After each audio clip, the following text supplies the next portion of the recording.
Air India flight ക്യാൻസലായ കാര്യം നമ്മൾ കഴിഞ്ഞ വീഡിയോയിൽ പറഞ്ഞിരുന്നു. അതിന് പകരമായി നമുക്ക് ചാർട്ട് ചെയ്ത് കിട്ടിയത് വിസ്താരയുടെ ഒരു ഫ്ലൈറ്റ് ആയിരുന്നു. അടിപൊളി ഫ്ലൈറ്റ് ആണ് കേട്ടോ വിസ്താര.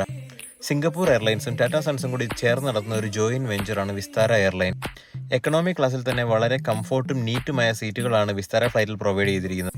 എയർ ഇന്ത്യയിൽ മാത്രം കയറി പരിചയമുള്ള എനിക്ക് ഫ്ലൈറ്റിനുള്ളിൽ AC കണ്ടപ്പോൾ തന്നെ വളരെ സന്തോഷമായി. വൃത്തിയുള്ള ഇൻസ്ട്രക്ഷൻ ബുക്ക്ലെറ്റുകളും ഇൻഫോർടൈൻമെന്റ് സിസ്റ്റവും എല്ലാം അടിപൊളിയായിരുന്നു. 1-2 ഗെയിംസ് ഒക്കെ ട്രൈ ചെയ്തു നോക്കി. ലോഡ് ചെയ്യാൻ കുറച്ച് താമസമുണ്ട്, പക്ഷേ നല്ല രസമുണ്ട് കളിക്കാൻ. ഗെയിംസ് മാത്രമല്ല, TV ഷോസും ഒരുപാട് സിനിമകളും ഈ ഇൻഫോർടൈൻമെന്റ് സിസ്റ്റത്തിൽ ലോഡ് ചെയ്തിട്ടുണ്ട്. അതൊന്നും കാണാനുള്ള ടൈം എനിക്കില്ലായിരുന്നു, കാരണം എൻ്റെ ഫ്ലൈറ്റ് ബാംഗ്ലൂർ ടു കൊച്ചി ആയിരുന്നു. ആകെ 3/4 മണിക്കൂർ സമയമേ ഉള്ളൂ. ഈ ഇൻഫോർടൈൻമെന്റ് സിസ്റ്റത്തിൽ തന്നെ ഫ്ലൈറ്റിന്റെ ലൈവ് ലൊക്കേഷൻ കാണിക്കുന്ന ഒരു മാപ്പും ഇന്റഗ്രേറ്റഡ് ആണ്. മാപ്പിൽ തന്നെ ഡിഫറെന്റ് മോഡുകളുണ്ട്, കിഡ്സിന്റെ ഒരു വ്യൂ ഉണ്ട്. അതൊക്കെ നല്ല രസമുണ്ട് കാണാനായിട്ട്. കിട്ടിയ സമയം ഒരു ഗെയിമും കളിച്ച് കുറച്ചു നേരം പുറത്തെ കാഴ്ചകളും കണ്ടിരുന്നപ്പോൾ കൊച്ചി എത്തി.